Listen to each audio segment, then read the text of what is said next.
નમસ્કાર મિત્રો, આપણી યુટ્યુબ ચેનલ હેત એકેડમીમાં ફરી એકવાર એક નવા વિડીયો સાથે આપ સૌનું હાર્દિક સ્વાગત છે। જે કર્મચારીઓ 30 જૂનના રોજ નિવૃત્ત થયેલ હોય તેમને મળતા ઇજાફા બાબતે સરકાર દ્વારા અત્યાર સુધી ઘણા પરિપત્રો ઠરાવો કરવામાં આવે છે। પેન્શન અને પ્રોવિડન્ટ ફંડ નિયામકની કચેરી ગુજરાત રાજ્ય ના પત્ર ક્રમાંક DPP-LM 96/2024 તારીખ 14/2/2024 ના પત્રથી નાયબ નિયામક પેન્શન દ્વારા નાયબ સચિવોને પત્ર કરવામાં આવે છે। જે પત્રની કોપી આપણે સ્ક્રીન પર જોઈ શકાય છે।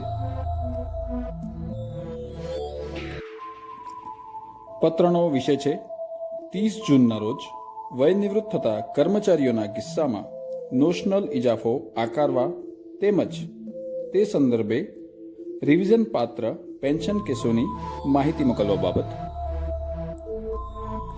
આમાં સંદર્ભમાં અગાઉના 4 નાણાં વિભાગના ઠરાવ ક્રમાંક તથા પત્ર ક્રમાંકો વંચાણે લેવામાં આવ્યા છે।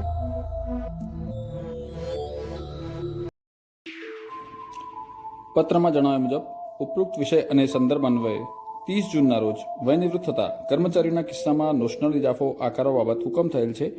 6/12/23ના સંદર્ભના પત્ર દ્વારા ઇજાફો આકારવા માટે પેન્શન રિવાઇઝ કરવા અંગેની સૂચનાઓ આપવામાં આવેલ હતી। ત્યારબાદ સંદર્ભ 3ના પત્રથી 18/1/23નો ઠરાવ સ્થગિત કરવામાં આવેલ હતો। હવે નાણાં વિભાગના સંદર્ભ 4ના પત્ર દ્વારા 18/11/23નો ઠરાવ પુનઃ અમલમાં મૂકવામાં આવેલ છે। ઉક્ત સંદર્ભ 2ની સૂચના મુજબ તારીખ 1/1/6 થી 30/6/23 સુધીમાં વય નિવૃત્ત થયેલ અને જેમની નિવૃત્તિ તારીખ 30 જૂન છે તેમજ અત્રેની કચેરી દ્વારા પેન્શનની અધિકૃતિ આપવામાં આવેલ છે તેવા પેન્શનરની IFMS સિસ્ટમ હેઠળ ઉપલબ્ધ યાદી આ સાથે સામેલ છે।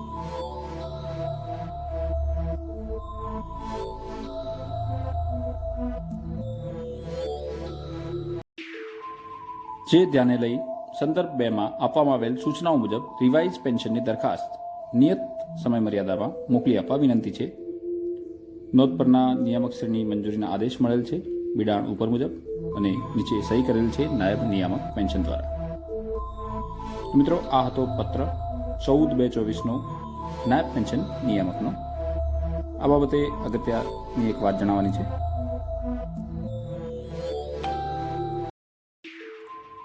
મિત્રો, આ પત્રમાં જણાવ્યું છે કે આ સાથે યાદી સામેલ છે બિડાણ ઉપર મુજબ, પરંતુ અમને મળેલી માહિતી અનુસાર આ યાદી હજી સુધી IFMS સિસ્ટમ પર પણ ઉપલબ્ધ નથી।